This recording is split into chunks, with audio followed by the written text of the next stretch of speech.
Hey guys, Adam aka askcsradical here, and thank you for checking out this episode of the VCR Podcast. For more content, you can visit our Instagram at vcr.podcast.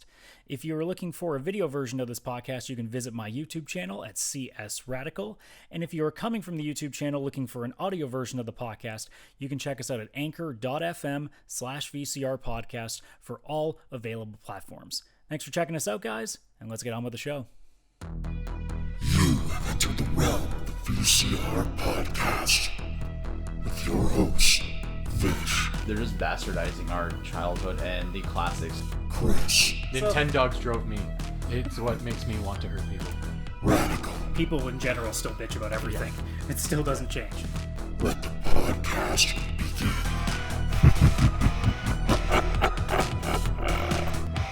Hello, everybody. Welcome to the VCR Podcast, the only podcast that predates itself from the moment the title is spoken. Adam, aka askcsradical here. Vish and Chris are here. Technically, I don't know where. I'm assuming in their houses. We're with you in spirit, We're hidden. but we can see you. Oh shit! Well, I mean, I'm not wearing pants, so I guess you guys can deal with that then. Yeah, I know. I just lost all my vision. Really, just your vision? Shit, I'm amazed you're still alive. Yeah, I need to sign off and go to the hospital right now. I can feel my heart stopping. Well, you might be getting in line here because obviously, since we're doing this remotely, there's a reason for that. Obviously, being the COVID-19 outbreak. Yep. So we are no longer near each other's presence, mostly just because I don't want to see you motherfuckers anymore. But you know, Oh, bitch, please. Social distancing. Even last night we had a digital St. Patrick's Day. We went on video chat and each had a drink. Adam got really hammered off Tang. Oh, he was. man, oh, I drank water with a Tang squirt bottle in a shot glass. It was awesome. damn. We meant to talk to you about that. It's getting out of hand. Yeah, dude, you're gonna start pissing. You're right. Dude, You're right. You're gonna I'm gonna go back to the Kool-Aid squirts. Okay, is that okay? Squirts. Unless you don't do Mio, because I hate that fucking commercial. Squirt. It ruined. Thank God they don't do that anymore. I haven't seen that in a while. I forgot about that. It ruined Eye of the Tiger for me, because every time I hear Eye of the Tiger, it's like squirt. Oh, yeah. Squirt. I'm like, I used to love this. Side note, I'm actually really surprised Gatorade hasn't done that. I think it's Like too some late sort of now a to do it. jingle or something? No, like the having a little squirt bottle, because I know Mio has their sport. Powerade and Gatorade, as far as I know, don't have the squirt yeah, version of it. Like, no. Gatorade's got the powder, but they don't have the actual little squirt to it, which I'm surprised they Yeah, don't. that's a good point.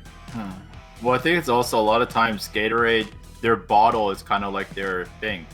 So to switch into a different type, like if they made a miniature version of their bottle, made it a squirt bottle, that'd be genius. But you do have a point though. Well, it's- because they have the powder, I think it makes sense to also have the squirt at that point, right? So. Yeah, absolutely. But this is the VCR podcast where we occasionally talk about video games. Sometimes, I guess. I mean, Gatorade is apparently a good thing to talk about during this bit of a virus scare because you got to get those electrolytes. But yes. that's not really the place for it right now. Because let's not talk about immensely depressing shit that's freaking everybody out and making every toilet paper section of every grocery store go completely barren. But I love talking about hydration. Also, it's been proven even with chocolate milk, the squirt bottles taste better than the powder itself. Well, yeah. Chocolate milk. The squirt Yes. bottles. Oh, yeah. Yes. Like Oh, the yeah. actual. Yes. So Nesquik. Yeah. Yes. Although I do love me some Nesquik. Fuck, now I want Nesquik. Well- you know what, dude? If you want some Nesquik, you get some Nesquik. If only I All wasn't right, recording guys. a Top podcast. 5 fucking drinks. So let's. No, I'm just kidding. Top 5 non-alcoholic beverages. Water. Yeah, no, we're not doing. No. You're gonna have to give me a few minutes, please. We have an intro to Okay. do. Thank you very much. So I'll have Chris start us off on this one. So what have you been doing the last little bit other than, trying to stock up on toilet paper, pasta, and everything else? So instead of playing video games, I've been making toilet paper forts. No, I'm kidding. I haven't been doing that. I have a Dude, normal amount of toilet paper like normal people. My goodness. So you have 4 crates. No, just the one. Wait, it's only 4 crates? I thought it was at least 6. How much shitting do you guys think I do? God. I mean, we're all gamers, so usually it's a lot. Oh, right. True. Bad hygiene and all that too. Yeah. Yeah. Remember, guys, wash your ass. I thought I was supposed to be Wash washing your my ass. hands. Wash your hands, wash your face, wash your ass. So just shower then. You guys are just Yes. directing me to Yes. shower. Yes. Yes. I will definitely do that. I every can smell day. you all the way in Hamilton. It's not possible. Dude, you're not showering. It's I possible. am. Of course I am. Are you sure? So yes. So what I've been playing, moving on from showering. Toilet Wars. I wish. So I've been playing 2 main games right now. First is The Witcher, because playing it on the PC and then also on the Switch, cross save, as I mentioned before, has made it near impossible for me to stop playing, because even when I walk away from the TV, I just take it with me. And then when the battery of the Switch runs out 6 hours later, by that time I want to go play on the TV again. It's a really bad cycle, and it's really hurting my life, but I also love it. Also, I love that game. Holy fuck, I'm addicted to Gwent. Also, dude, right now, do any of us really have a life besides video games? This is true. This is. I mean, I have anime. Fair I mean, enough. I was listening to music and having, pints last night for St. Paddy's Day in my living room. I watched a little bit of the Dropkick Murphys live stream they did for St. Paddy's Day. That was pretty cool. That was But, awesome. Yeah, that I didn't get a chance to watch that, but it's really great they were able to do that because, frankly, Well, it's still up there on YouTube if you want to watch even just a little bit of it and just kind of go through some of the show, because there's some pretty cool stuff they have on there. it'd actually be kind of cool to watch that during a workout or something. Oh yeah. I would hope too that they get the sense that, and not to me to get in a bit of an aside from what Chris was talking about, but I do love that at one point somebody asked them, do you think more bands will do this? And they kind of said, I hope so, because this is a great way for people to just kind of have some level of normalcy again. Yeah, absolutely. Yeah, because even John Legend either did or is doing a free concert as well. No, that's pretty cool. Yeah. Not sure how big of a fan you guys are of John Legend, or even I am, but I honestly could even care less. Like, it's still the fact that there's Yeah. somebody out there that can at least hear, a show and be able to at least, for a moment in time, kind of turn their brain off. yeah, no, it's really it because right now it's unfortunately a situation where we're thinking too much. What's the other game you're playing, dude? Civilization 6. So I've had this one since last year. It was just in the backlog, and I felt like actually playing a game like on a laptop, kind of.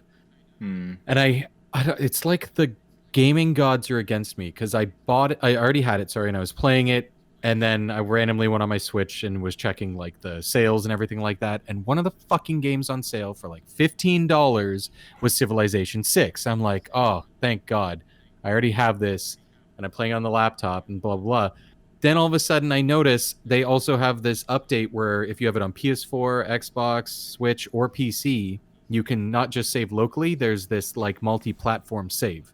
You can play on PS4, then load it up on Xbox, load it up on Switch, load it up on PC. Like, you keep your game going. Reason being is this takes like 20 hours for one game just to complete. Shit. Oh, yeah. Is there also cross playing as well? Yeah, so there is some sort of cross-play if you want to play with other like human characters.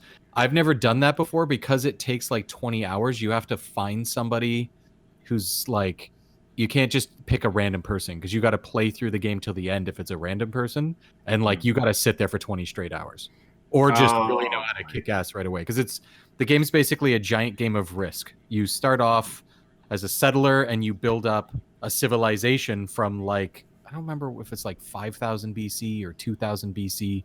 I don't know, a long time ago, and you have 500 turns, and then on the 500th turn, it's the year 2050, and that's when the game ends. And there's 4 different ways to win.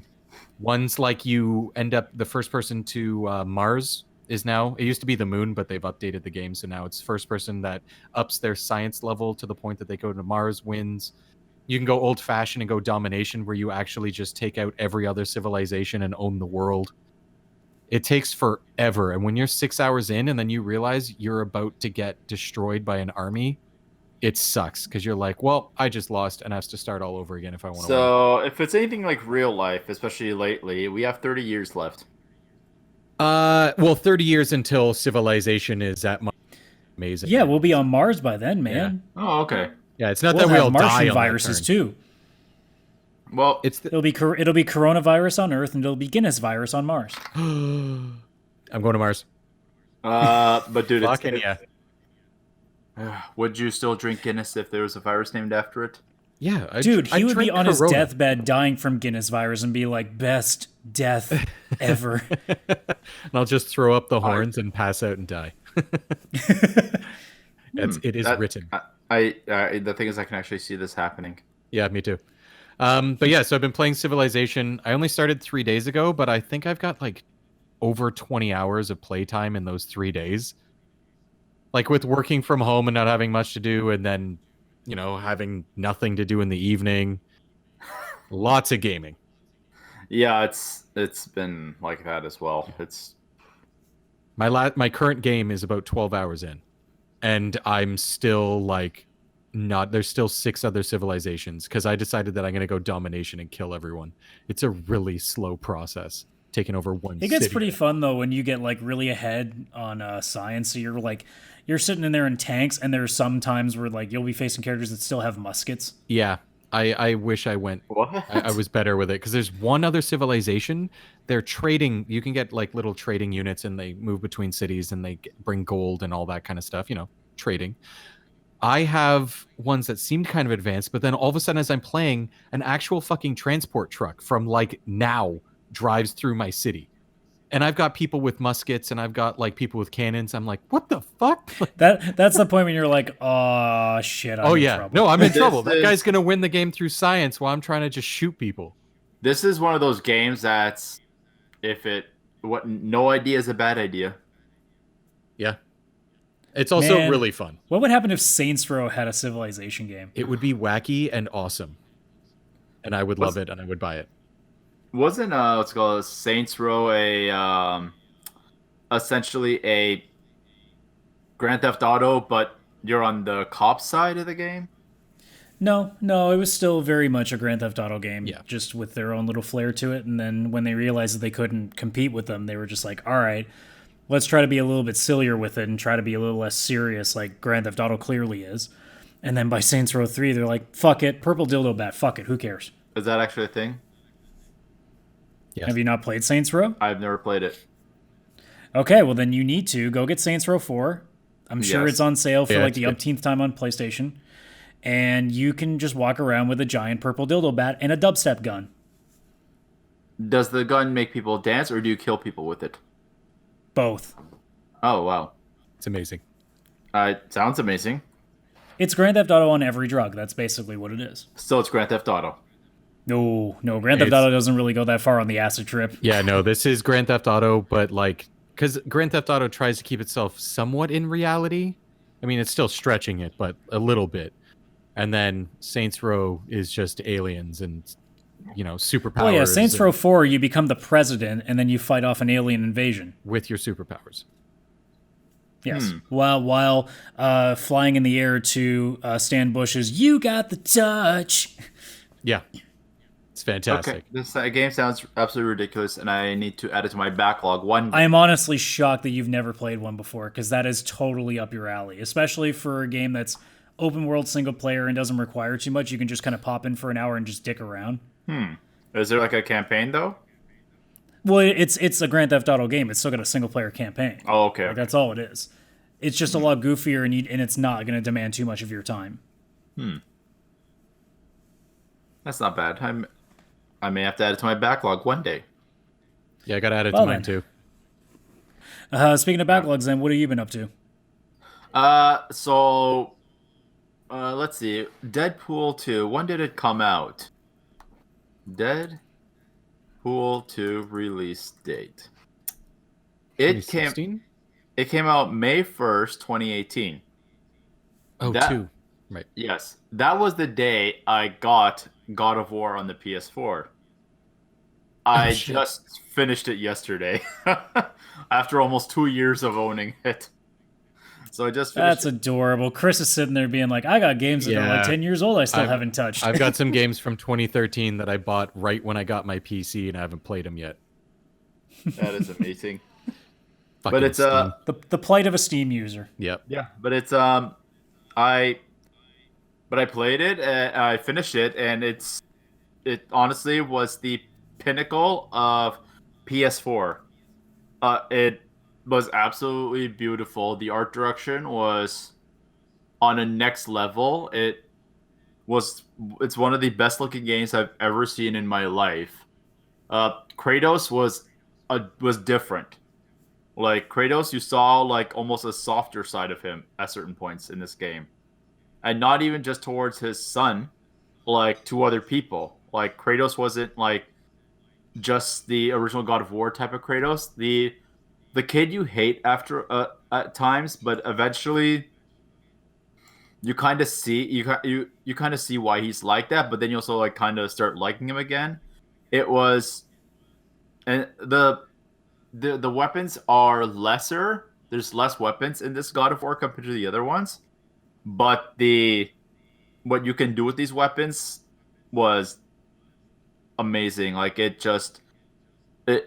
I know it took me 2 years to finally play it and like make an attempt to finish it.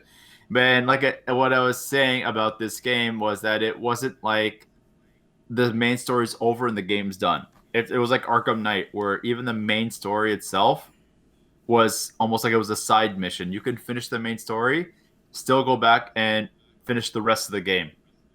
I mean, thankfully, a lot of open world games do that now, where it's not just, hey, if you do this, you're not getting back to the rest of your game. Now most of them are smart enough just to be like, screw it, we'll just let you run around a little bit more. I don't know if I would call it an open world game. I think it's just a huge world. I don't know how much. Like you kind of like are like, okay, you go from here to here, but on the way to going from point A to point B, you can go to these places. Like the open world is like you can do stuff while you're going to your next location, if that makes any sense. So it's an open world. Yeah, either it's open world or open world like. Open world like, yes, that's what I would say. So it's and also I just finished the Castlevania anime series. I'm all caught up on it now, and I don't know what took me so long to watch it. It's awesome. It's like Game of Thrones level brutality, and like you kind of sympathize with Dracula as to why he's doing what he's doing, and the villains are absolutely like they're smart, they're savage, they're evil as fuck, and some of these characters just like they're like it's just a really awesome show. I think Adam, you would really enjoy it. And depends on the brutality. If you're talking Game of Thrones brutality, you're talking in terms of the violence. Mm-hmm. That can be a bit of a weird one for me. There's differences when it comes to my tolerance for violence when it comes to anime. There's Hellsing, but it's over the top and it's meant to be like silly. Whereas there are some shows out there that if it's like just gruesome, it can also be a little bit hard on me. Depends, but I mean, I obviously will check it out at some point to see. If you like that show specifically, since you also have Prime, I would suggest looking into a show called Vinland Saga. That's Vinland Saga, and it's basically like a Viking show, and it is very much similar to what Castlevania is. It has a lot of dark and pretty gruesome stuff to it as well. Dang, that sounds like something I want to see. What's it called, Adam? Vinland Saga. Vinland? Yes. It's made by the same guys who do Attack on Titan. I don't care for that show very much, but I watched like I want to say 8 to 10 episodes of Vinland Saga, and then I kind of stopped just because I got distracted by things very easily. But Squirrel. That show is still pretty good. Like it does very good on the dramatics, and some of the action sequences in that anime too are just fucking phenomenal. So you can tell where the budget goes. How old is that series? I think it started last year, if I'm not mistaken. Oh, okay. So it's pretty. Yeah, that's pretty new. Up to date. So it wouldn't. Yeah, I think it's still ongoing, as far as I know. I don't. Oh, and just for fun, I was watching some of the vintage, like classic Disney cartoons, like the shorts from back in the 40s, just because they're 7 minutes long, and I was like, I felt nostalgic. Oh my god, I never realized how like offensive Disney was at times. Like Dude, there are some kid shows you'll go back and watch, whether it's cartoons, movies, whatever, and you just realize, wow, they really hit some adult stuff in there. Like even Animaniacs you watch now and be like, holy shit. Oh Well, there was a one episode where we gotta go get fingerprints, and Dot brings out prints. It's like, what do you mean fingerprints? It's like, oh shit, I didn't realize that back in the day. It's Whoa. Yeah, no, there's some good stuff on there that you watch back and be like, man, thank God we're dumb as fuck as kids. Yeah. Holy shit. no, I loved it, and like there's this one Disney movie from back in the day. They're not even putting on Disney Plus because it was that like offensive because it was about a freed slave, I think, and it was like kind of glorifying slavery. It was basically slavery was a big part of it, and they're like, "This is like, yeah, we're not bringing this movie out. It's not." So Dumbo. Oh yeah. Dumbo, yeah. And, Peter Pan. as Elephants well. getting drunk. Yeah, Peter Pan's got kids smoking. Oh yeah. Very And they call horrible. Indians the red man. The villains at the end of the villain at the end of Tarzan literally gets hanged. Yeah. That was little like it, unless you really like when I never noticed the hanging at first. When I saw it a few times later, it's like, Well, yeah, oh. because you probably don't notice the silhouette the first time. yeah. And also another one that was actually brutal, The Hunchback. Oh fuck yeah, we want to 'Cause- talk about movies that are definitely weren't for kids now in retrospect. Yeah, that's one of them. I've actually never Uh, seen that one. It's great. It's really good, but like the villain was like, I don't know if I could say he's more evil than Scar, but Well, because he's human, I think you can make the case. yeah, True. Scar's a lion; it doesn't Even- really count for anything. yeah, like this guy was, and there's a lot of blasphemy in it as well, and a lot of like satanic stuff. Like it was pretty like it's like you watch it, you're kind of disturbed. But just mostly And- the main villain being a churchman who decided at the beginning of the movie to nearly kill a child and then basically spends the rest of the movie trying to rape a woman. So Wow. Yep. Speaking of, yeah. oh, sorry. Go ahead. It's really good though. The movie itself is really good. But sorry, go ahead, dude. I was just gonna say I read something. Speaking of Disney, that was pretty funny today. It was everyone who's so worried about the coronavirus. Let's just notice this: Rapunzel was forced into quarantine in a tower and she was kept away from her city of Corona. Oh my god.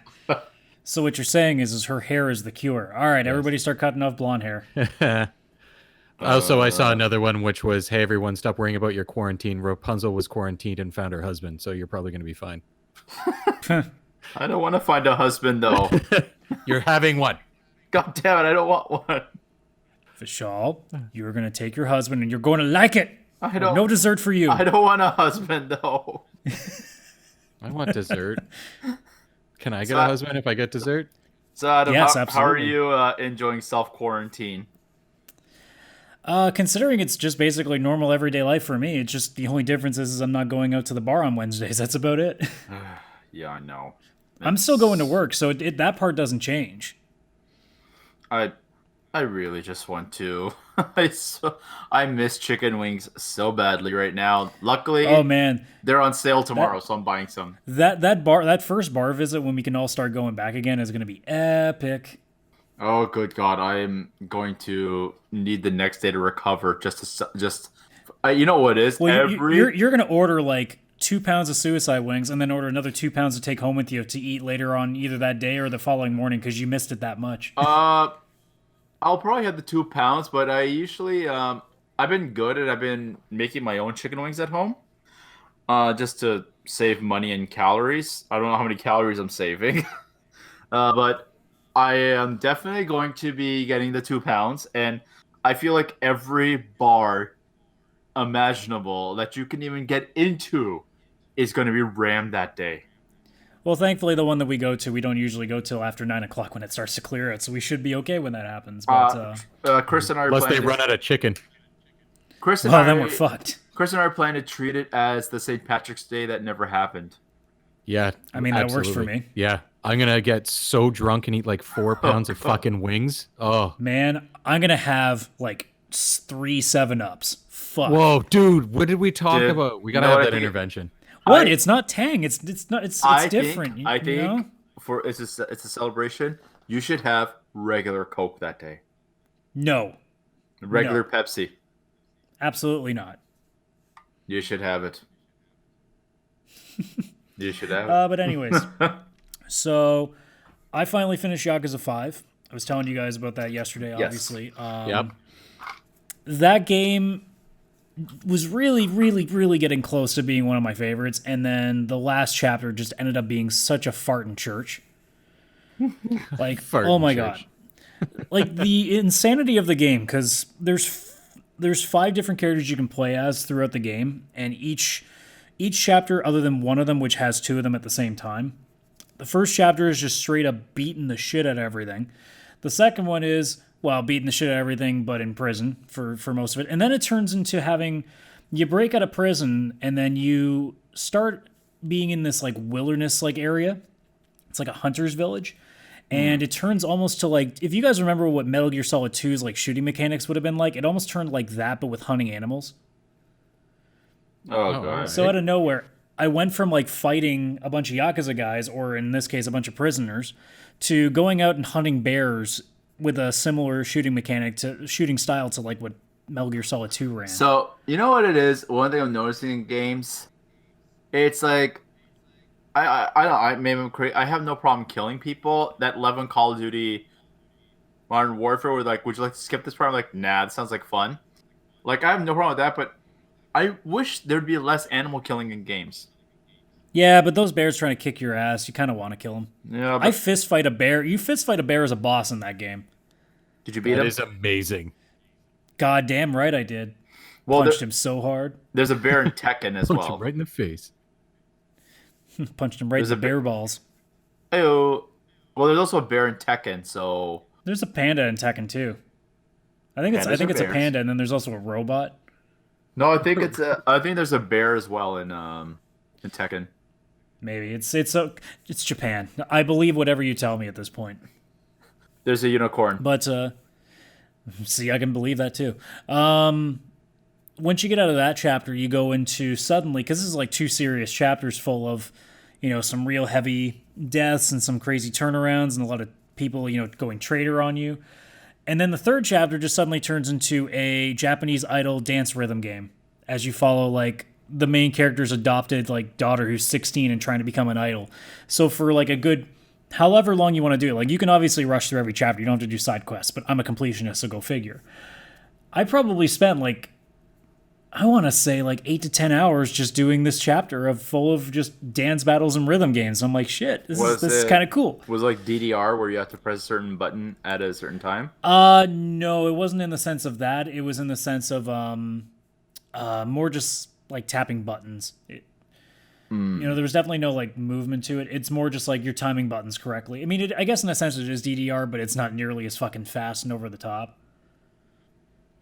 Like whatever they put as the hard difficulty, there's no actual difficulty in terms of where and when the notes happen. It's just how much score you have to accrue. So if you play on easy, it's still the same as hard. Just hard demands that you have to have a better streak, more notes done perfectly, and achieving a certain rank. So as long as you've learned the song, you can pretty much do it easily. And it's only 3 songs. So by the time I got to the end of the chapter, I was pretty much just killing it. That sounds amazing. And then the 4th chapter turns into a guy who fights with weapons, but more specifically, he's a baseball guy. And there's a lot of batting cage mini games. So you've been on it, like you played that specific part of the game for like 8 to 10 hours? The rhythm thing, probably in total, in between like all the cutscenes, side missions, little things here and there, and then all those stuff, probably about 8 to 10 hours for that chapter. That's amazing. I love when games do that. It's like with The Witcher. There's the card game Gwent that's in there. Yeah, there's Gwent. Oh my god, I've spent like 10 hours playing cards just to collect like the rarer cards. It's not the best trading card game though in an RPG. It's no triple triad. Oh, triple triad was the best. There's a few parts in God of War as well where like they had certain like side missions, and they were really cool. Like one of them was to free dragons. One of them was to find bones of a lost loved one. And what else was there? Oh, one of them was actually, which was a ton of fun, but it took a while to get to, was to destroy a Tower of Thor. Spoiler alert, it's a 2-year-old. Why would you do that? Pardon? Why would you do that Thor, to bro Thor? No, Thor and Odin are like evil, like Omega level evil in this game. I don't believe it. I don't believe it. Chris Hemsworth would ever be evil. But in all fairness, this is Norse Thor, not Marvel Thor. No. There's only one Thor. There's only one Thor in my heart, man. I'm sorry, man. There's multiple Thors. It's the multiverse. Doctor Strange is I going don't to know what to tell think us about anymore, this. guys. I don't know what to do. Dude, all I gotta say, Doctor Strange is going to show that there's more than one Thor. God damn it. But yeah, otherwise, I love the fact that, Japan just figures there's no such thing as a bad idea with that game. So they have all these different things. Obviously, there's all the little mini games like playing darts, bowling, billiards, whole bunch of other stuff. I avoided things like shogi and pachinko and shit because that's not really anything interesting to me.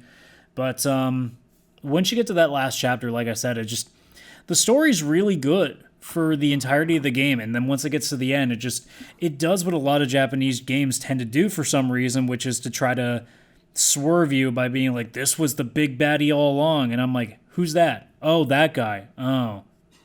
But is it kind of like what happened with Final Fantasy VIII? No, they don't just bring in a random person to the end. They just bring in somebody that you've known the entire game, but you wouldn't have expected anything of. So when you're like, oh, it's him, and then you just have that brief moment where it's like, oh, shit, it's him, and then you stop and go, wait, he hasn't done anything this entire fucking game. What was the point? Yeah. It's just they're trying to give you that shock value, like it was him the whole time, but they don't. And it would make sense if he was actually alongside you for a bunch of stuff. But yeah. Considering I think in total, counting all cutscenes that he's there for, he might be there for less than an hour in the entire game. The one game where that happened that shocked me the most was Heavy Rain. Well, yeah, because you legitimately play as one of the characters who ends up being it. Yeah. So the character's 25% of the whole game, at least. Yeah. Yep. Like it would be like if one of the characters that I was playing as throughout this game turned out to be the baddie, but it wouldn't make any sense because they've already gone through stuff in a previous game. So, but they would be the equivalency. That would be interesting, but instead it's not. So, I mean, as a whole, though, the game's still really good. I still enjoyed my time with it. It's just a difference of, something being an 8 out of 10 to now going down to a 7 because the ending was just so not satisfying at all. Name of your sex tape. No, there's definitely a lot of satisfying on that sex tape. Whoa. Where would you rate it in like the series itself? Like in the 7 Yakuza games, because 0 is one of them, right? Well, I haven't played 6, so okay. That's the only one that's still left. 0 is still my number 1. 2 is now my number 2, ironically enough. I would probably put 5 in the 3 slot. Because 4 is really 3 and 4 are kind of easy to forget. Also, it's harder to be as interested in them because they're just remasters, so they're not nearly as polished as the remakes were. Although one story I really can't stand, so that one's tough. Honestly, I would probably go 0, 2, 5, 3, 1, and then 4. 4 I really didn't like that much. Wow, do they keep a serious tone, or is there like a little bit of a campy feel to it? Oh, it's totally campy as shit. Oh, okay. Like it's serious mafia story mixed with a bunch of campy stuff on the side.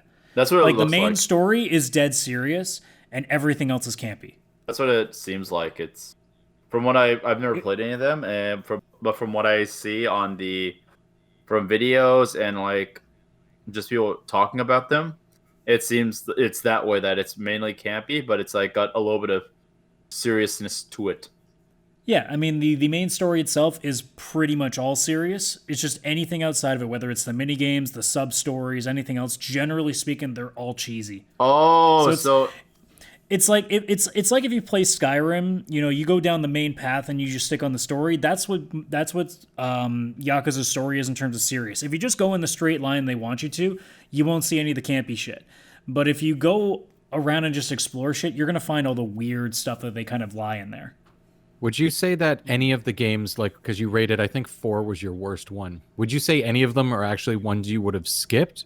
Or is No. the Yakuza games kind of like pizza, where even bad pizza is still, pizza? No, I definitely would not. I don't regret playing any of them. There's just certain games where it's like, that one just really didn't hold it up. Yeah. That's like for me. That's one with Devil May Cry. I played number 1, which was legendary. I played number 2, and it was a absolute piece of shit. It got so bad. After like 10 hours into it, I just YouTubed the ending. Yeah, And- would you actually go back and play 2, though? Absolutely not. So yeah, in my case, there's no Yakuza game that if I had to go through all of them again, I wouldn't skip one. But in the case of 4 specifically, it's just one that it's like, I can go without it. Okay, like, so it's it's not not the like worst, it's awful. No. Because I plan on going through all of them eventually. I've got 0 and 1 in the backlog. And I know Yeah, once no, I start there's them. nothing. There's nothing bad about it. It's just that's one of those weird ones where like the story just never fully got me. I mean, there's still yeah, there's still all totally. the fun stuff on the side, so there is always that. But in this case, there's just that one was just a little bit all over the place, and I think that was because it was their first attempt too of having so many multiple characters because they didn't do that before. 4 is the first time they had like several playable characters. Usually, it's just one character. So I think with that being their first shot at it, they didn't really know what they were doing in terms of trying to get a cohesive story between a bunch of characters. This time around, they definitely did a much better job of tying stuff in. Do you play as one character per level or something? Each chapter has its own special character, except for one where it splits into 2 people at the same time. Oh, okay. Do you alternate? So there are between them 5 during- chapters to the game. 1 and 2 and 4 are all single characters, and then 3 has a mixture of 2. So you could almost say there's like a 3 and a 3.5 technically.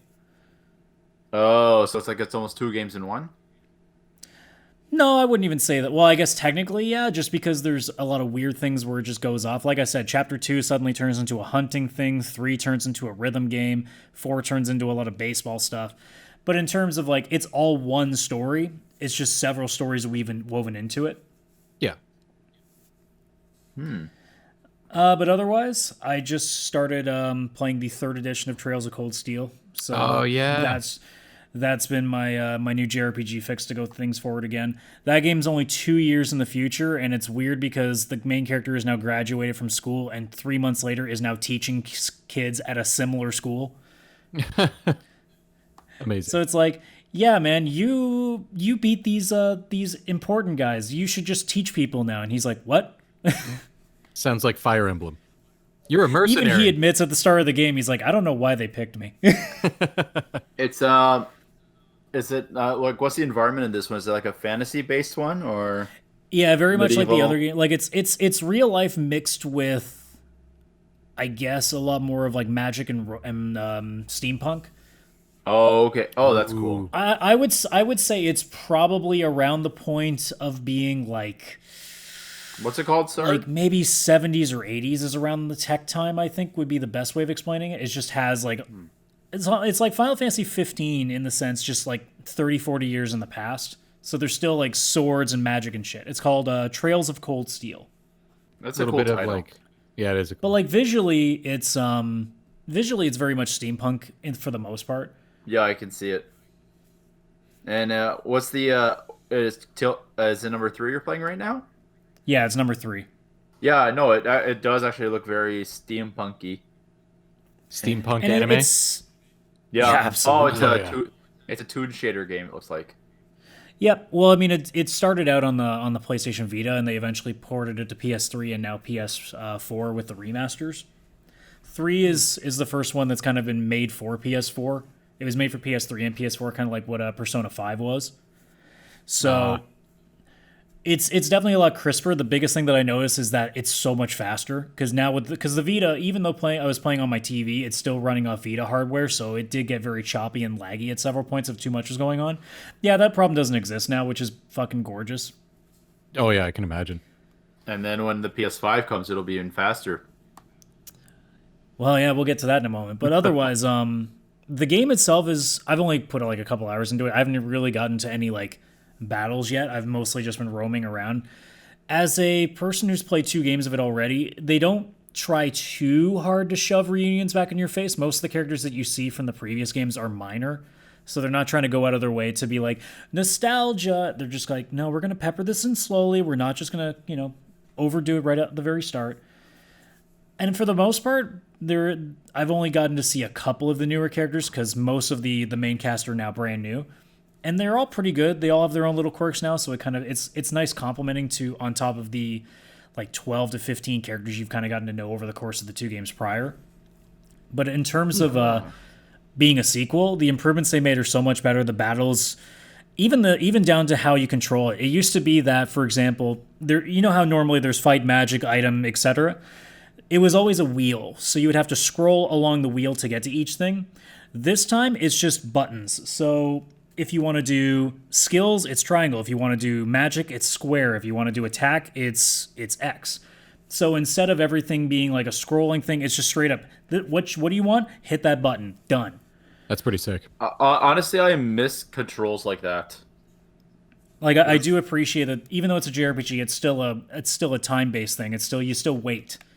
But at least now, everything is at your fingertips. You don't have to scroll anything unless you're scrolling through like spells or skills or items. But for everything else, you hit the button, you get what you want. You don't have to worry about, scrolling through several menus to get to the item you want. It's just straight up item, find the item. Done. Okay, that is making things a lot easier.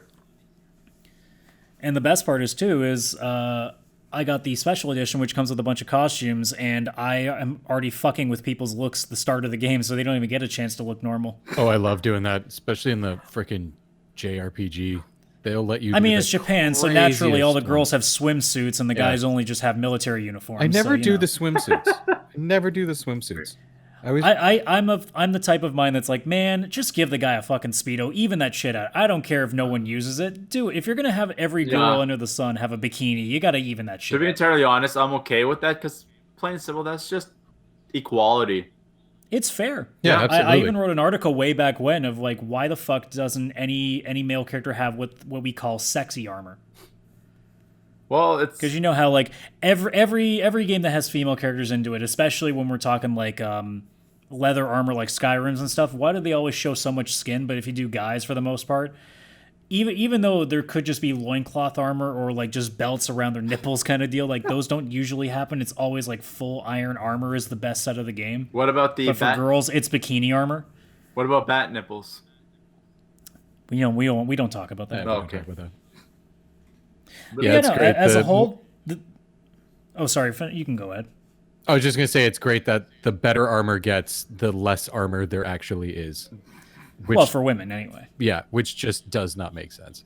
Well, it's nice. It's just like I said, like you said, Adam. It should be equal. It's like no one's really gonna use it. I'm definitely not gonna use it. It's like, and even then, I don't even use the bikini armor because it's kind of, I don't know, pointless and sad to look at after a while. It's like, I'd rather look at a real girl in a bikini at this point. I don't know, man. Yuna, one of the characters in this game, in that bikini, looks pretty goddamn nice in those cutscenes. Oh, I'm just saying. No, I'm pretty sure, and I believe you, but yeah, no. As a whole, the game itself is a good improvement. I just haven't gotten deep enough to really get too far into it. So probably the next time we talk, I'll be able to expand a little bit more on what they've improved. And just an FYI, there is a PlayStation merch sale going on now. I don't know why they just didn't call it the the March sale? I don't know why they didn't call it the quarantine sale. Because people would get pissed off. Or even just the spring sale. No, actually, I think technically not spring, isn't it? I think one company is actually doing a gaming sale. It's a PC one, and they're actually calling it the quarantine sale. Yeah, it's Fanatical, I think is the name of the site. It's fantastic. Yes. Yeah. It's been a good sale. Well, I'm avoiding it because that site still does flash sales where they have a really, really good discount on a game for like 4 hours only. That's what got me into this mess to start with my backlog, so I avoid that site. Okay. But I did look because in the States they sell Jedi Fallen Order and they had it for like 60% off or something, which is the biggest discount it's ever had, like digitally at least. And yeah. I went to quickly check, but they don't sell it in Canada. Like you have to get the US one, and I wasn't sure if it would activate in Steam and all that. And I was like, you know what, this is a sign. You never want to take that risk when you're spending money on it. What if you use a VPN? Would it not work? No, it's you can still buy it. It's just that my account for Steam is Canadian, and some games are open. You can be anywhere in the world, or certain ones like each game has its own activation code. And if you're like, Yeah, sometimes things are region locked. yeah, region lock. There we go. That's what Oh. the word. Yeah. So it might not work. That's weird to be region locked for North America. Well, yeah, but we got to remember too that YouTube blocks shit, and for us, if it's in the States, like half the time, if you try to watch any of the night or the what am I thinking about? Like the Late Show stuff, half the time that stuff gets blocked. Oh yeah, I was trying to look for some Celebrity Jeopardies for Saturday Night Live, and a lot of them were not available. Yeah, because the state still hates us. Oh yeah, pretty much. The game that was for I don't know if you guys have you guys played Sonic Forces. I own it. Avoid that. I know what you're talking about because it's free this month. Avoid that shit. I still bought it when it was $7 on Steam, but I haven't played it yet. Yeah, it's that bad, Adam. It's that bad. They were like, "Hey, we made a really good game in Sonic Mania. What should we do, guys? Should we improve upon that?" And Sega was like, "No, fuck that shit. We're Sega. We got to follow up a good Sonic game with the shittiest one we've made in years." And they made it seem like it was going to be another Sonic Generations and showed some clips that looked very similar to that with like the 2D levels, but then they didn't follow through with it properly. Well, here's all I need to tell you, Vish. That game makes Sonic feel slow. Yep. Okay, so it's technically purchased because it's free, but I don't think I'll ever play it unless actually. Unless you get Patreon followers and they say, "Dude, you got to play it. You got to play it. You got to play it." Oh yeah, that could be an episode for sure. But speaking of things not being slow, I think that's a perfect segue to finally get into our talks about, I guess, the new consoles as a whole, although specifically PlayStation 5 was not officially revealed per se, but we did get a good clue of what it's going to be on the inside. It's yeah, like I'm the only one I'm really, if it does the like lifetime backwards compatible, that's gonna be such a huge game changer for consoles. It's like we're like you said, you're predicting it's only gonna be for PS4, but then there's rumors that it's gonna be for all Sony consoles. I've pretty much come to terms with the fact that I just don't think it's technically viable if they want it. The only way that we could have possibly gotten this to be a thing, it would probably have sacrificed even more of the processing power that this machine is going to have. I don't know, man, because it's got power that's better but than the power is not. The power has nothing to do with it. It's the fact that they're different, like chips entirely. I think the chip shouldn't be an issue if they can. Your mic cut out. Well, it's just the hardware is completely different. Like the PS4 to the PS3 uses a completely different hardware in terms of what's on the inside. So PS3 games would never play in a PS4 system because they're just not even the same. Like they're not even the same company's hardware, so it would just not work. In the same vein that for a lot of PC games, if you're using a specific kind of graphics card, sometimes the game just doesn't jive with it. I don't know. So in the case of playing backwards compatible, so they even say during the conference that they held today that it's not an older PS4 chip in it. It's just the original capabilities are built into the new GPU. So essentially, because it's running under the same hardware and the same code, they can just transport it into this thing and not have to result to having several different pieces of hardware in the same machine so it can run off the same system.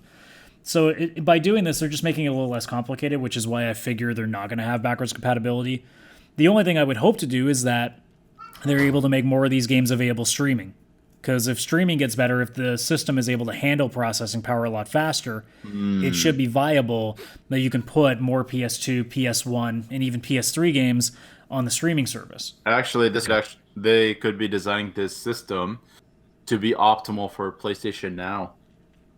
I think that was their goal anyway, as they were even talking about how if you're going to be having to calling stuff off the stream, you're going to have to also load the thing up really quick. It isn't just internet. The processing power still has to be enough that it can take from the data that it's already downloading and then find it specifically what they're looking for and still put it on your screen in time. So it's one of those things that if they're designing it to be as easy as possible for the system to collect data and display it, that's probably what you want to go for.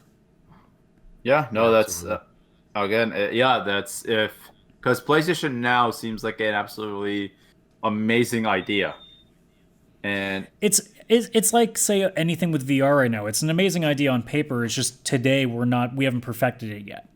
Yeah, and it'll be a bit till we get with that one, I think. It's like, man, streaming games will be amazing 20 years from now. It's just right now we're in that stage of, okay, maybe my internet can handle it, but the system's not strong enough to work fast enough with it. Or maybe I have a good enough system, but my internet connection just can't sustain it. Yeah.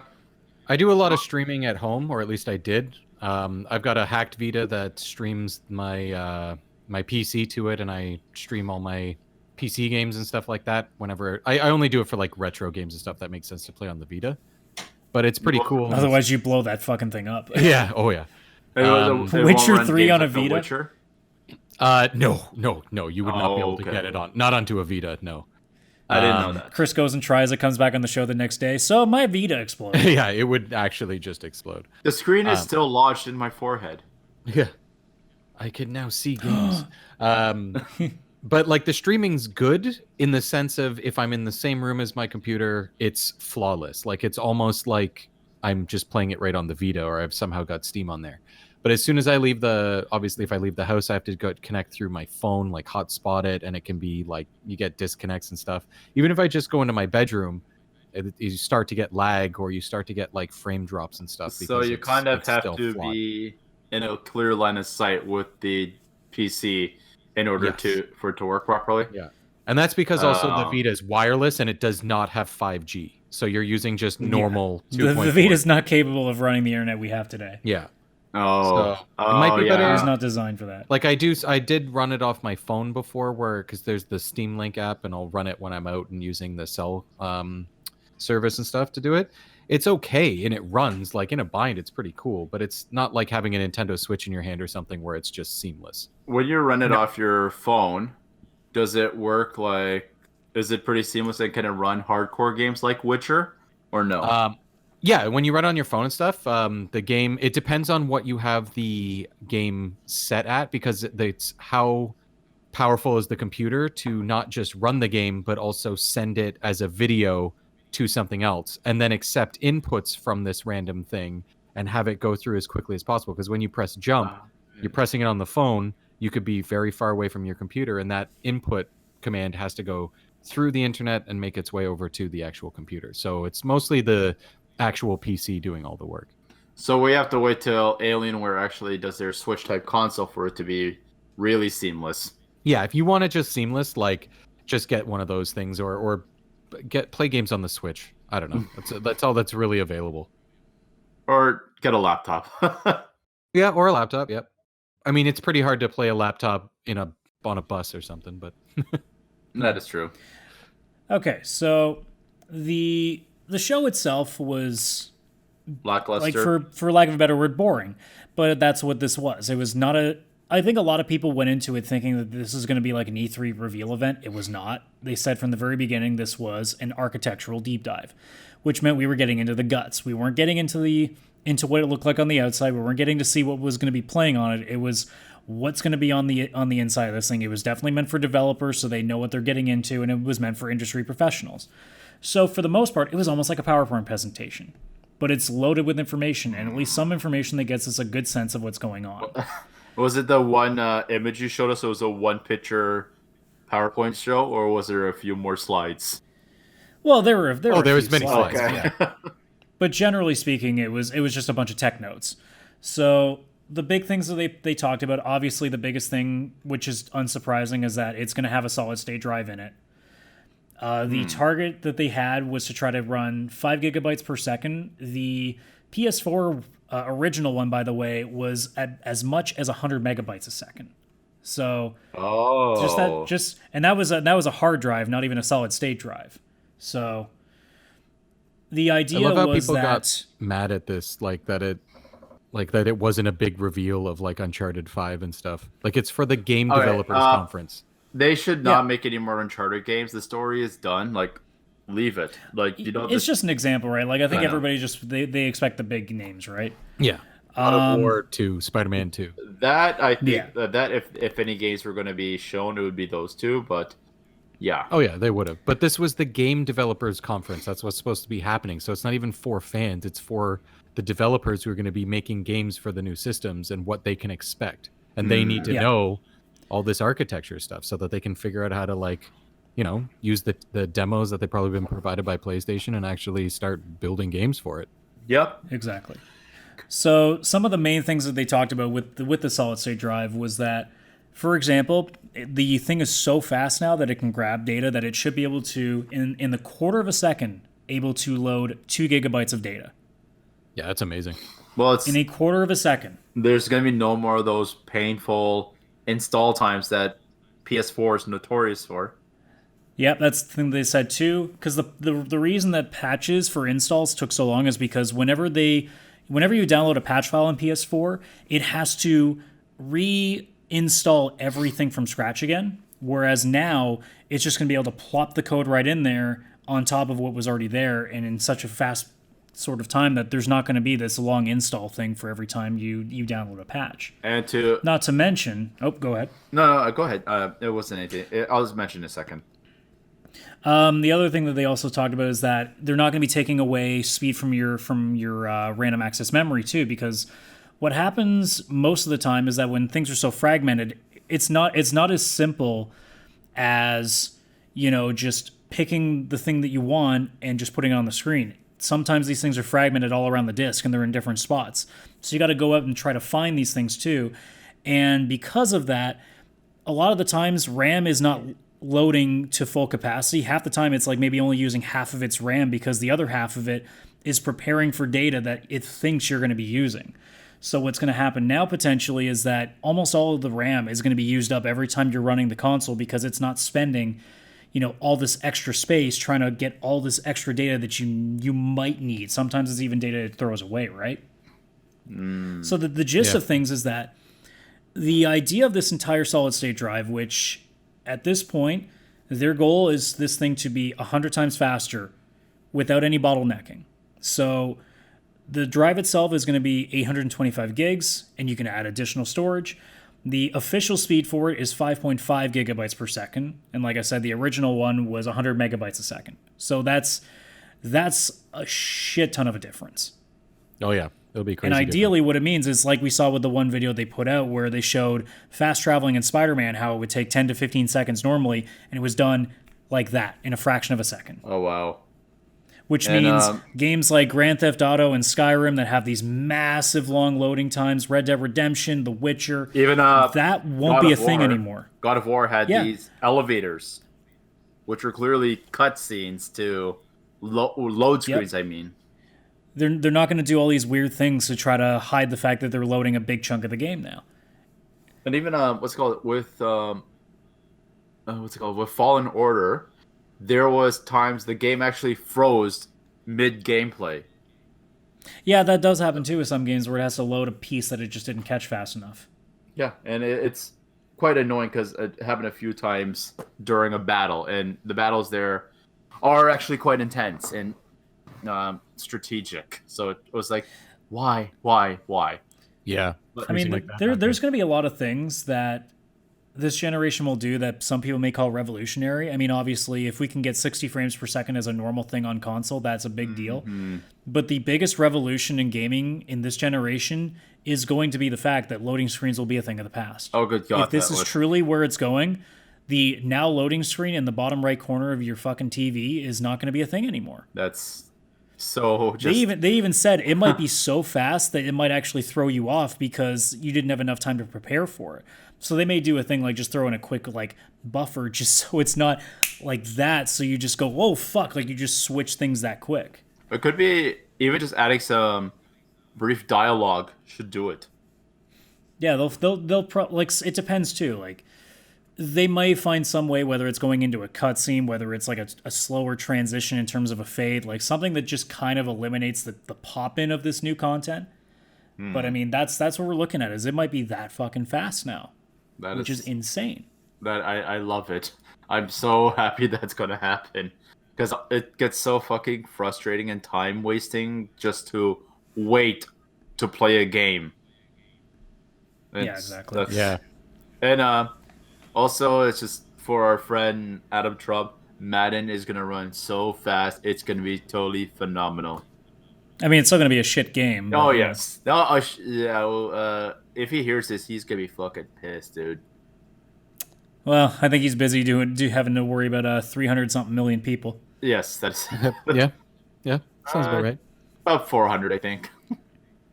But just to quickly run down the rest of the stuff because I don't want to take too long on the specs. When they said when it comes to backwards compatibility that almost all of the top 100 PS4 games in terms of playtime should be available at launch, which is a plus. It means that there are probably some games that they need to like either reformat. Maybe some of them have specific controls that just maybe the new controller won't have. We don't know yet. They have a new geometry engine, which is going to allow even greater close-up detail, especially when it comes to a lot of sharp edge stuff, which is a big thing. They do a lot of ray tracing, which is great for shadows, reflections, light, all that stuff. And hopefully that it's going to have minimal costs. Like Mark Herney was talking about how there's one game specifically being made for PS5 that has ridiculously incredible reflections being done in the game and is having minimal costs on everything else in terms of graphics, in terms of speed. You know what it's going to be? That's a big deal. Yeah, that's a very big deal. I know what it's going to be. The Spider-Man remaster actually adding the proper reflections into the game. Well, no, it sounds to me like it's a brand new game. Yeah, I know. I'm just fucking around. Yeah, lighting's tough. Lighting is one of the more taxing things when it comes to graphics and stuff. So it's really good that they can get that all figured out. Well, that was the Exactly. That's why Finding Nemo took so long to render, because they made it in a way that the lighting was coming through water, reflecting off particles in the ocean and off characters. So that to render itself in a 3D animation program takes a ridiculous amount of time. Yeah, absolutely. Yeah. Because lighting isn't just point light, that's it. It's like lighting is reflecting, lighting is like passing through elements, it's passing through environments. Like if you did lighting through a fog, the lighting effects change completely. It's not easy to do because it's just easy just to put a light source somewhere and just have everything kind of work with that, but sometimes it just doesn't work as easy. So no, the even more real the lighting, the harder it is. Lighting and shadows, oddly enough, the two hardest, most taxing things. Well, shadows isn't too difficult because it's just like, okay, this is where the light stops, but it's maybe it gets a lot harder if there's like multiple light sources. So if you're Yeah. standing around a bunch of lanterns, for example. Yeah, and as things move in the shot, the shadows have to move too. Yes, Yeah, different angles. That is true as well. Yeah, they're the most taxing things I know when I'm playing around with graphics settings. Yeah. Lighting and The shadows. last thing they talked about was their emphasis on audio, and that was Mark was really having a bit of a field day wanting to talk about that. Like that was his biggest, proudest moment. Sorry if I may interrupt. Apparently, I read somewhere that Sony is going to ask for people's pictures of their ears so they can actually engineer the sound better. So yeah, this is what we'll get into. So they're looking to make fully immersive 3D audio, and I don't know if this means on your television, if this means in the headsets. I'm assuming headsets. Yeah, I'm assuming it would have to be headsets. Mm-hmm. The idea is that they've used this technology where they show the picture of it. It's like you sit in a chair and there's this like halo ring of fucking speakers around you, and they play a sweeping sound, and they read where in your, because they put microphones in your ears, they read specifically in what direction you hear things the best. And for most people, you obviously hear things better, behind you because it's directly coming into your eardrums, whereas from the front, it's a lot harder to hear things from a distance away from you. Mm-hmm. So they got a general profile and they've put 5 default settings, I think is what they said they're going to do. But it sounds like they may be in, whether it's like you said with the pictures of your ear, it may be an app, maybe some sort of little free game you download and you just put your settings in that way. But it looks like they're going to try to see if they can figure out a way to have your own custom built audio settings so that it's not even about the quality, it's about how well you get to hear it. Every sound that happens, whether it's a bird chirping in the distance, whether it's the sound of the wind rustling leaves, whether it's people talking from 5 blocks down that you can just slightly hear, like things like that could matter to really making you immersive to the point that you forget that you're not actually in that world. Okay, so it's kind of like having surround system without the intense surround system around you. It may also be that it's a surround system that's specifically built for your ears. I love that. So Sorry, go ahead. I was just going to say, I love that when he was presenting that, he was like, you're in the Matrix. It's like we're finally in the Matrix. He just kept like throwing that out there as the way to describe it. You could tell he really wished that he could have had Keanu Reeves up there talking about it. Yeah. You're breathtaking. That would have been interesting if he did get Keanu up there. Just because Xbox and PlayStation both just fighting over Keanu Reeves to be at their conferences. Keanu, Yeah, you're for sure. and he'd be like, "You're more breathtaking than Xbox," and then that'd be the end of Xbox right there. So speaking of Xbox, so the comparison between the two, the gist of it seems to be that the Xbox Series X will be around 20% more powerful. Now, hopefully, what that means is that the PS5 will end up being the cheaper option, and I would assume it will probably be about $100 cheaper, and I'm assuming that's in US. That would be the goal. What was ridiculous is I thought that one sheet you sent was a comparison between the PS5 and the Xbox One X. I didn't realize they're making 3 different models of it. Like, Microsoft's really good at confusing people. Well, here's the thing. That graphic that I sent you, that is... So there are 3 things on this list. There's the Xbox One S, which is the default Xbox One. Yep. The Xbox One X, which is their Pro version. And then the Xbox Series X, which is the brand new generation. Yeah. Because, Microsoft doesn't know how to name shit. Yeah, it's like... It was just a very confusing item. Like, if they did, like, gold, bronze, elite, like, that would make more sense than this whole, like, 1XS, or it's like... It just was not very... It just keep it simple. It just makes things easier. Yeah, I mean, like, the basic things between the two consoles, between the PS5 and the Series X, in terms of the CPU, the Xbox will run 0.3 gigahertz faster. In terms of the GPU, the Series X is about 2 teraflops more powerful, which is, again, a calculation, so it's not necessarily like what is 10 versus teraflop? 12 means it's a lot. It's a calculation of like things between the CPU and the GPU in terms of its overall quality. So technically, as Chris was saying in the chat when we were talking offline, the Google Stadia actually has a higher teraflop than the PS5, but it doesn't really mean much if it doesn't run well. And also the thing is just awful. Well, the thing too that Mark was talking about in the broadcast was that just because that the power rating isn't as high as something else, we're trying to run it more efficiently rather than just going for raw power. So when it comes to things like cooling, when it comes to the things like how fragmented everything is so that it's ease of access, speed, like raw power doesn't necessarily mean that it'll run smoother than anything else. You could spend all the money in the world, but if the setup just doesn't work together, it doesn't matter. Yeah. That is true. Otherwise, the bandwidth is... It seems like Sony's right in the middle because Xbox has 2 settings, apparently. They have 10 gigabytes of bandwidth at 560 gigabytes a second or 6 gigabytes at 336 gigabytes a second. So it seems like Sony's just going, okay, this is our middle ground, that's it. The internal storage is a little bit more for the Xbox. They have a 1 terabyte compared to Sony's 825.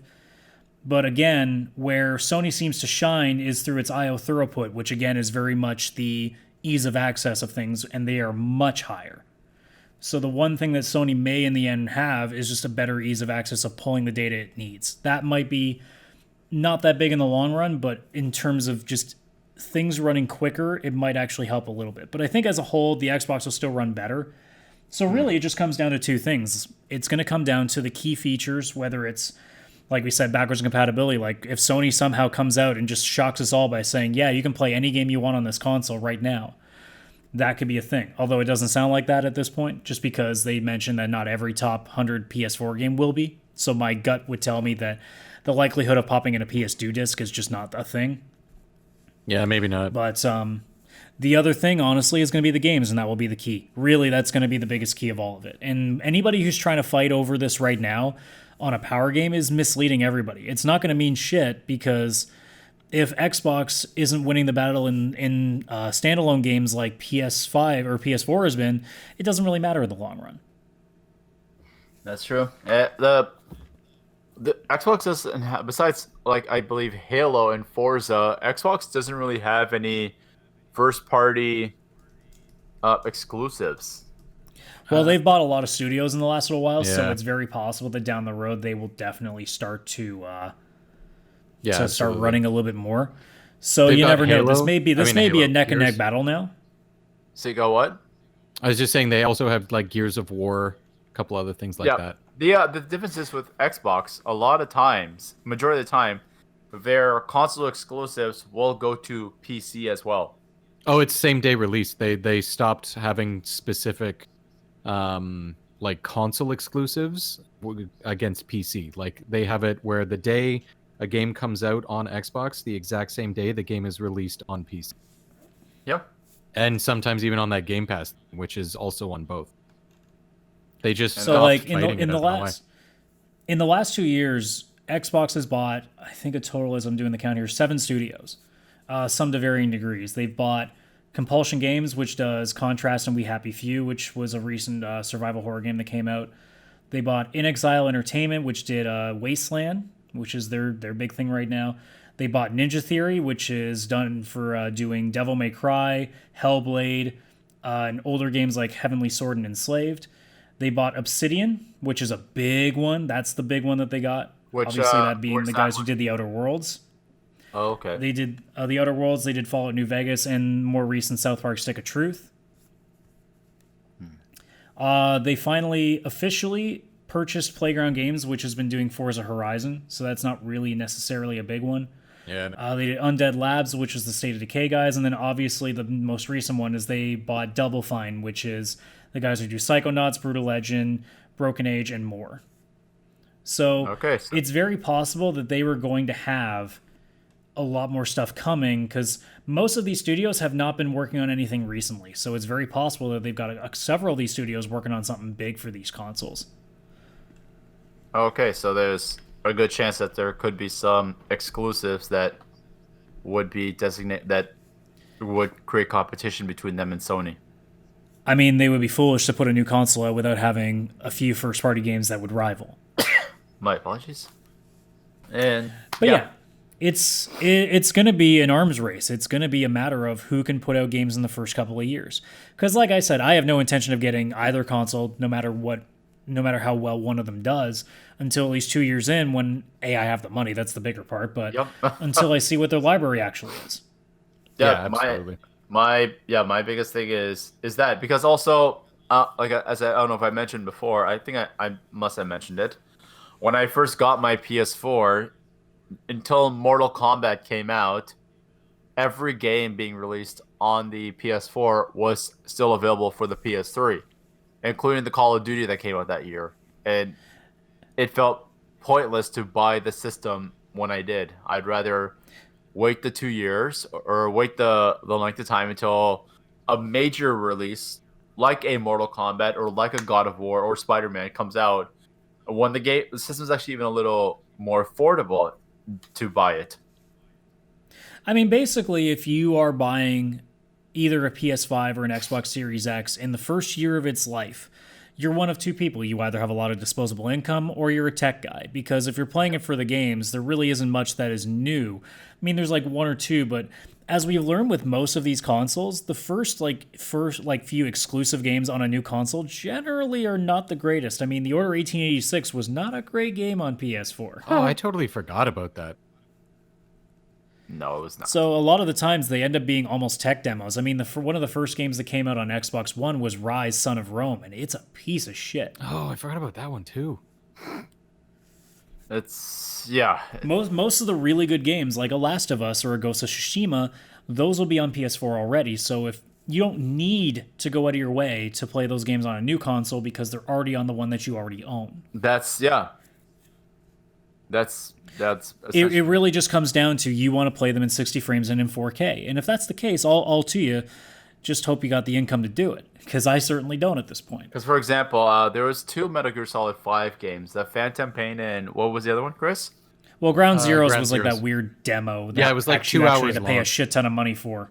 Yeah, and that game was, I believe, that was released on the PS3 as well. Yeah, they were. Yeah, so no, Metal Gear Solid 5, the Phantom Pain, that was released. That was exclusively in the PS4 generation. Well, yeah. But Yeah. the I think you're right. Ground Zeroes was, I think, on PS3. yeah, it was on PS3, and it's like, well, that's when I was like, why did I buy this PS4? I could have waited. So now we're smarter now. We know we can wait a little bit. Even when the Switch came out, Breath of the Wild came out for the Wii U, so you didn't really need to buy. I mean, it right nobody away. probably played it on the Wii U because no one really wanted to play the Wii U at that point. Yeah, that's true. But I think that's the only reason well, not the only reason, but that was probably the smart reason they did that. yeah, well, even what's it called? Twilight Princess came out for the GameCube as well. Yeah. But that was designed for the Wii though, not really the that was designed for the Wii, not the GameCube though. Because they even like classified it as a Wii game, not a GameCube game. But yeah, it seems pretty prevalent now that this generation that we're about to walk into, in a way, is going to be more of a revolution than the last couple of generations have been, because it's not even a graphic revolution now. It's definitely a speed revolution. It's become almost like us going from riding a bicycle to now driving cars. This is what potentially these new consoles could be doing in terms of their processing power, in terms of how fast they can load stuff. So for the time being, it looks like it's going to be less about how good it looks and so much of how much time am I not going to spend staring at a fucking picture that gives me 5,000 tips that I don't need. Oh, Yeah. I hate that when the loading screen is tips. And you're like 60 hours. Except for South Park. Fucking no. It's Oh yeah, South Park. Does it well. they did that happened in both Last Jedi, Fallen Order, and in God of War. That the loading and no, the actual worst part is, like, even though we're living in an age of infinity continues, when you die, the game fully starts loading again, and you have to wait like unnecessary waste of time to start over again. It's like, okay, I already am annoyed that I died 5 times in this level. I don't need to fucking go again and wait again. Well, and that's going to be the biggest thing, right? Is going to be the possibility of being able to play a game and you don't have to wait for it to start. You don't have to wait for it to install. You don't have to wait for it to change from worlds. You don't have to worry about it to go from cutscene to gameplay. You don't have to worry about dying and having to wait for the whole level to restart. All of it should be instantaneous or damn near close to instantaneous. And if that is truly the case that we're walking into in about 12 months' time, maybe even less than that, Xbox is still aiming for holiday this season. I don't know how that's going to happen if we lose a few months of production because of the virus, but you never know. I mean, for all we know, they may be nearly done. It's just a matter of shipping stuff out. Dude, at this point, no release date is set in stone. Anything that has a release date, we should just plain and simple ignore it. At this point, I wouldn't be surprised if Black Widow doesn't come out until like November or so.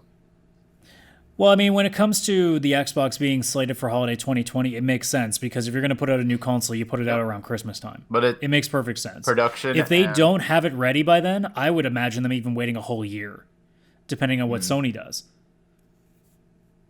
Well, when is PS5 stated to come out? Because they technically haven't revealed the console yet, there is no answer. Oh, okay.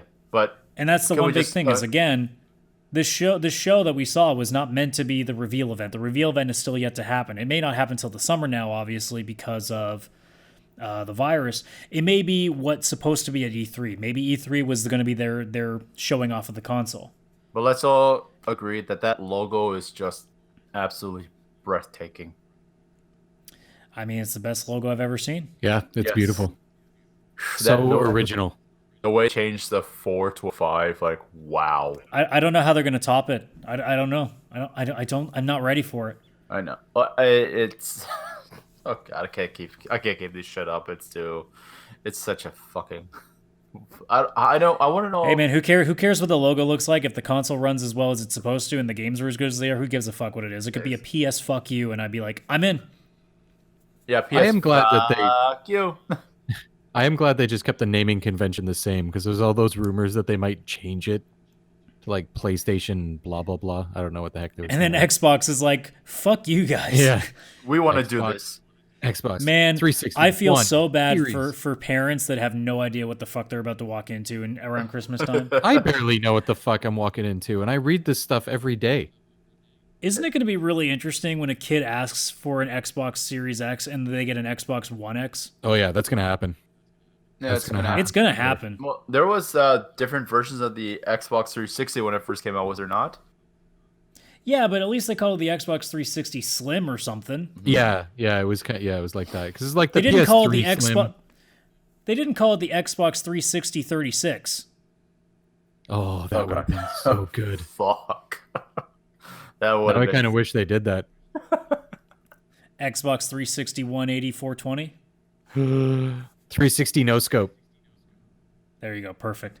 Otherwise, anybody got anything else to add? Because I'm pretty much done on this front. No, it's right now all I can really think of is what everyone's talking about, and right now it just feels like everything is any release dates, anything that is coming up, we have to just be under the impression and under the harsh reality that it's not set in stone anymore, and everything's going to be changing. We're going to have to be waiting a while, and there's going to be a lot of domino effects. There could be even some positives coming out of this situation once it eventually is over. And I just want to tell our listeners that despite this shitty thing, the shitty time going on, all of you take care of yourselves. Don't panic, but be prepared. Be safe. Take care of yourselves. If you can, like, work out a little bit at home, whether it's walking around the house, whether it's doing some push-ups, doing some squats. Look out for yourself and take care of yourself and take care of your families, your friends, and socially distance, but don't isolate yourself. Talk to each other, joke around with each other. If you want to just video chat to just have a drink with your friends like we did yesterday, do it. Highly recommend. Well, that's the biggest thing, right? I think people really underappreciate now the technology that we have. If this was 50, 60 years ago, it would be a lot different. Dude, we have the internet, we have Skype, we have FaceTime, we have all these things now. There's no excuse for anybody to be like, I can't hang out with my friends. Motherfucker, there's a million ways you can do it without having to see each other in person. 50 years ago. I would say if this happened 20 years ago, it would have Well, been. yeah, but I'm talking like when cell phones weren't even a thing, Yeah. when basically phone calls weren't even really a thing. Yeah, actually, that's because I'm starting a COVID-19 Chronicles thing, and that's actually something I'm gonna mention, that we have, like, people can bitch and moan about technology all they want. Right now, it's the only thing that's keeping them sane and informed, really. Because Well, and this is the thing, like you were talking about how we have to worry about a lot of things getting pushed back. I think thankfully, because of the way that the market is today, with how so much we can do things remotely, and like, for example, Final Fantasy VII's remake is still slated for the 10th of April. They haven't changed the date. They said as far as we're good to go. that's good. That's not going to change. The only thing that's going to change, physical copies may not be available. And that's the reality of it. I've seen people get pissed off about it. It's like, look, you understand what's going on right now. This is the biggest thing when I've seen people complain about a lot of stuff in the last like week, especially about things being shut down, about things getting pushed back. Guys, this isn't about you. Especially if you're the three of us in this room, people our own age. This isn't about you. There are a lot of people there are two people at my work right now that just left days ago to go on vacation in Mexico or Florida or whatever else. And I'm sitting there being like, you guys know. You know what's going on. You know the potential that can go on out there, and you're refusing to acknowledge it. The same goes for all these kids that I'm sure now that spring break is becoming a thing, they're all going to the beach because they think, I'm young, my immune system's good, I'll be fine. Yeah, you'll be fine. But if you go home to your grandparents or your parents who are a little bit older, it ain't going to matter, is it? Like us, like, we're all in our 30s. Our parents are unfortunately in the high-risk area. Especially if any of our parents, like my dad was a former smoker, and especially if you've had like any issues with respiratory, like, you're at a very high-risk area. And it's not like this is just happening to you. It's happening to all of us. And frankly, you should have had some hobbies as well to keep you entertained or something. Well, I mean, for fuck's sakes, we have a million different video outlets now. Like, go have Disney Plus for a month. And if it keeps going, get Netflix for a month. Like, there are a million things you can be doing. I'm sorry that sports aren't on right now. I'm sorry that you can't go to certain public places that you usually go to almost every day. But this isn't the time for that. No, this is the time where we're trying to make sure that the population doesn't get culled by like 1, 2, 3, maybe even 5%. Yep. It's at that. Like I've never seen it like this ever, and I hope we never have to see it again like this. Well, it also becomes a thing too if we haven't had anything to fear in 30, 40 years. No, we haven't had a serious war. The closest thing we had, at least here in the West, was 9/11. Yep. But in terms of a worldwide panic, this is the first thing we've really seen in a long time, to the point that there are a number of people, us included, that have never been around for anything like this. I mean, you can say 2012 and Y2K, but those were fictional. This is a real global crisis. Apocalyptic event almost. And my aunt, my mom's friend, she was going to go to Jamaica on Friday, canceled her trip. It's like, no, it's just not worth it, because it's not about, most of us are, the reality is also, most of us are going to be okay. It's very recoverable. It's not that this situation is a death sentence for everybody. Most of it is recoverable, and there's been a lot of cases that have been recovered or cured. The problem is one person can infect 10 person, and then it goes on and on and on, and then it expands. A pandemic is not stating that this is going to be a death sentence. It's stating that it's spread globally, and it has. I mean, I just put up the map right now. The total cases right now, confirmed last updated at 9:03 p.m. on the 18th of March, whereas we're doing this, 214,894 cases worldwide. Deaths, 8,749. Yep. So as I do the math here, that is, as I wait for this piece of shit to load. It's less than 10%. No. Yeah, it's 4% of people. It's 4%, almost on the dot. It's 4%. Chris, you should have known that. Yeah, I was close. Chris is a math major, friends who don't know. But yeah. But like, in terms of that, like, again, 214,000, almost 215,000, less than 9,000 deaths. Total recovered is at 83,000. Yeah. Yeah. Oh yeah. So it's at a point, guys, that I think we've come to the conclusion that this disease isn't nearly as deadly as we think it is. It's just a thing that a lot of us are going to get sick. And like I said before, there is a really, really like worst case scenario estimate where it said 100 million infected, 500,000 dead. The world population is just shy of 8 billion people. So if you do 100 million people, the math honestly, and like this is like worst case, 100 million infected out of an 8 billion person population. I think it's like 7.8 officially. It's less. I think it's like 1.2%, and it's 1 in 82 people. If any of us sat in a room today and had a raffle and they said one of you 82 people is going to win that, you're walking out the door because you know you're not winning. Yeah. You're going to take those odds that you're not winning. It's technically not a prize that anyone wants to win, but the reality is, though, is the possibility is there, but you just do what you can so the possibility doesn't have to be there. At least do your part. Think about it for a second. I don't even think any of us have 82 friends. Speak for yourself. But like, you can go through, like, you can take like family, friends, coworkers, like enough people that you have 82 people in front of you, and one of you is going to get sick. That's not that big when you really think about it. And again, it's not even necessarily 1 in 82 people where you are. It could be even less, because I mean, in Canada, I think as I scroll down the list, we're still at only 665 cases in the country. Yep, and Canada has almost 40 million people. But it's just the whole thing of just be smart about it. Don't let it get to, because today I believe was the first day where the new cases number was actually lower than the previous day.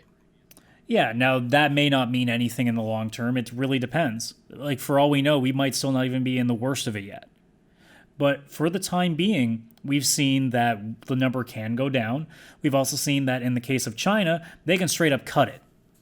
Yeah, China's like, actually... I think it's like, I look at the graph now, mainland China, it basically looks like on the graph like they've stopped.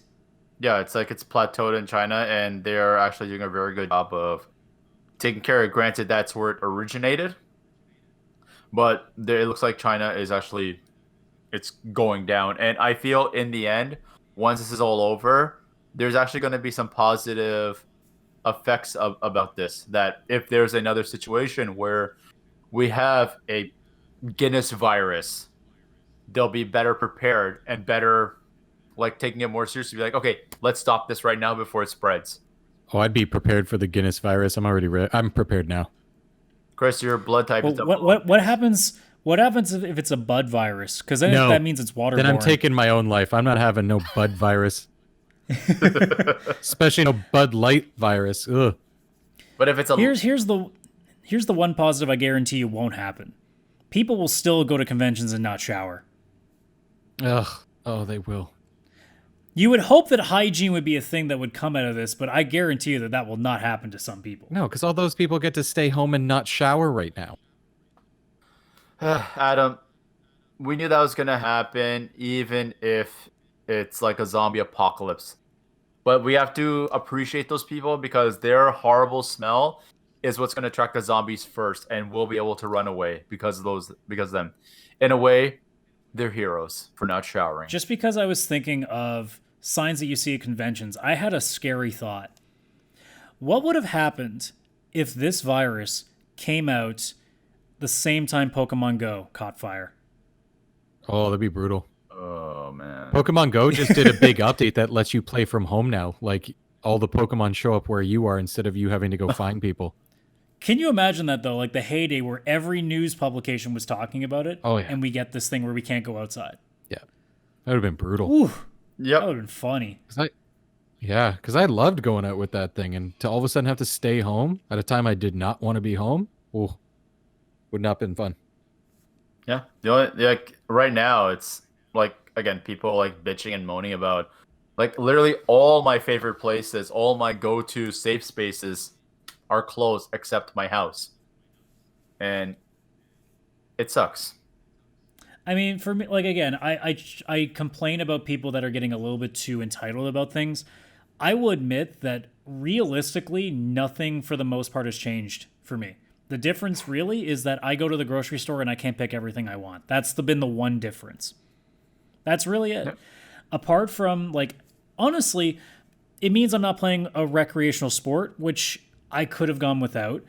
And it's just the fact that I'm not hanging out with friends like the one time a week that I do. It's not necessarily the biggest change. So for me personally, it hasn't even really sunk in to me yet that anything's changed because I don't feel like I'm changing anything. The only time that it really will change is if my work straight up tells us not to come to work anymore. That'll be when the change comes. Yep. And they'll also, it's kind of on topic of this, release New Mutants on digital now. Like, give up trying to give it a theatrical release at this point. I still don't even know if I would watch it.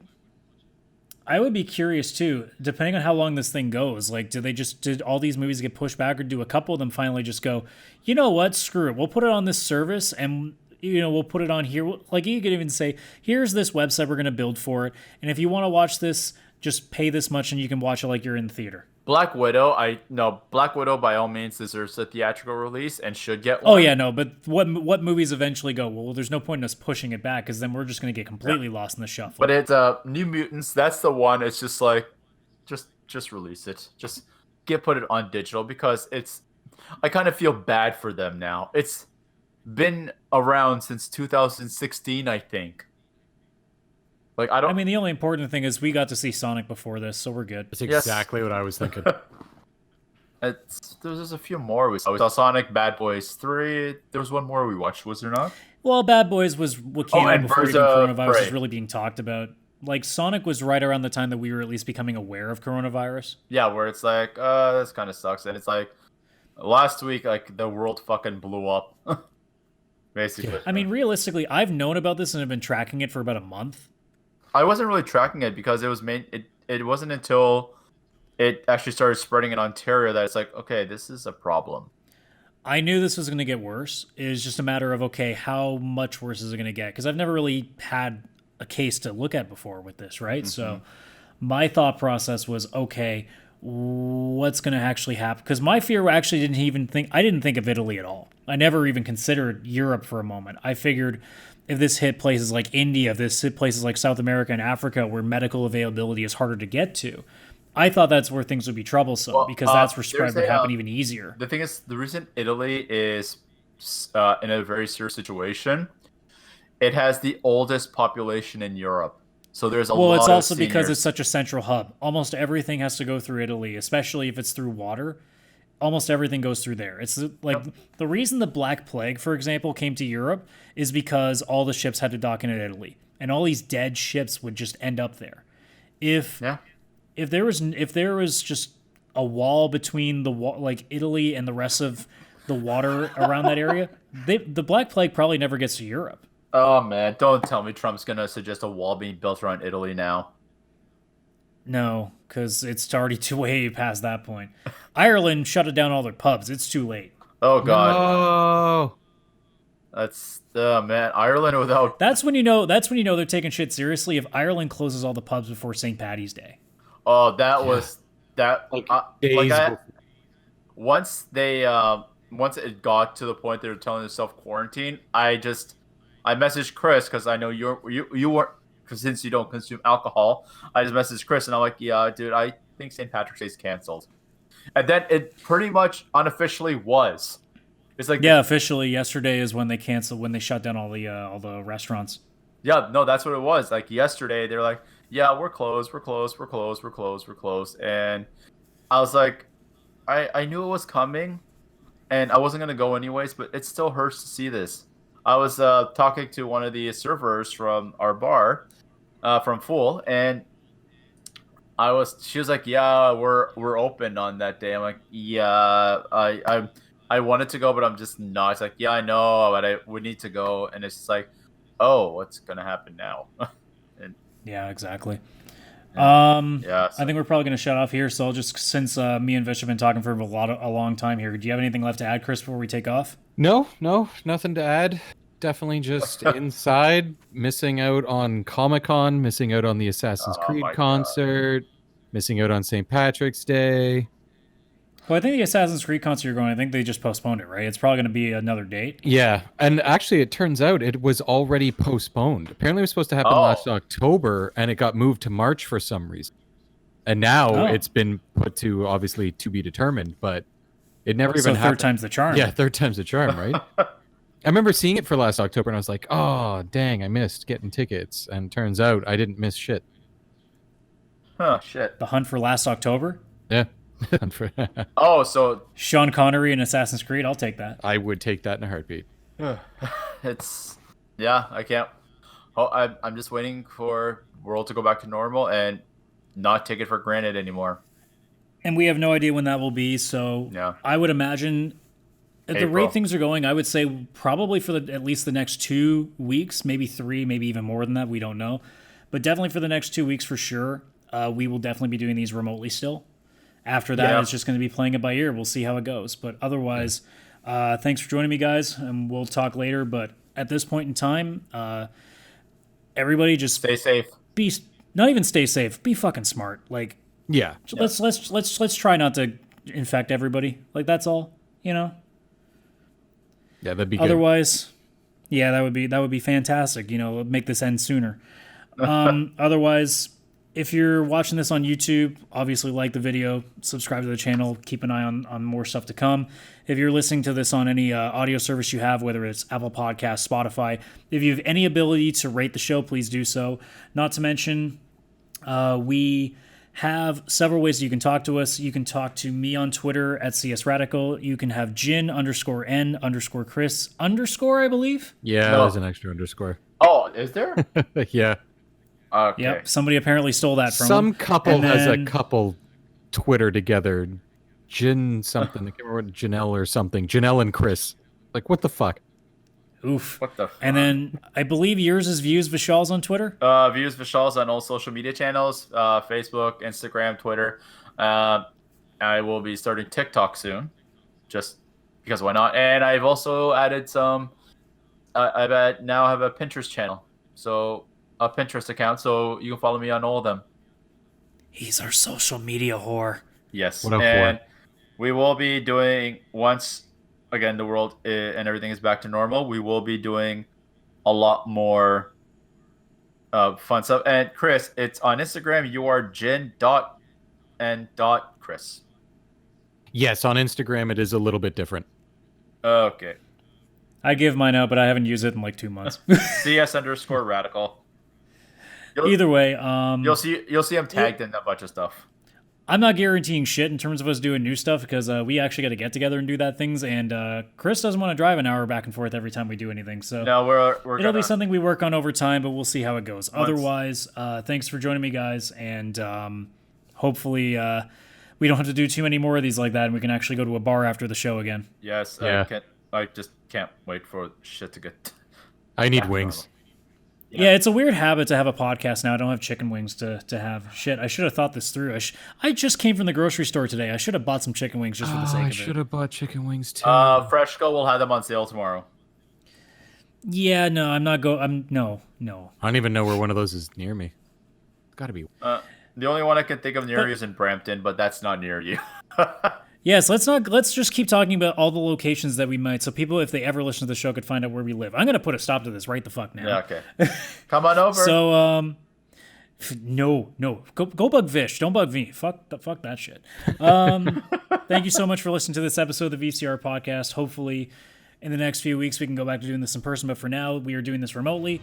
Thank you one more time, and we will see you on the next one. So take care, everybody. See you later.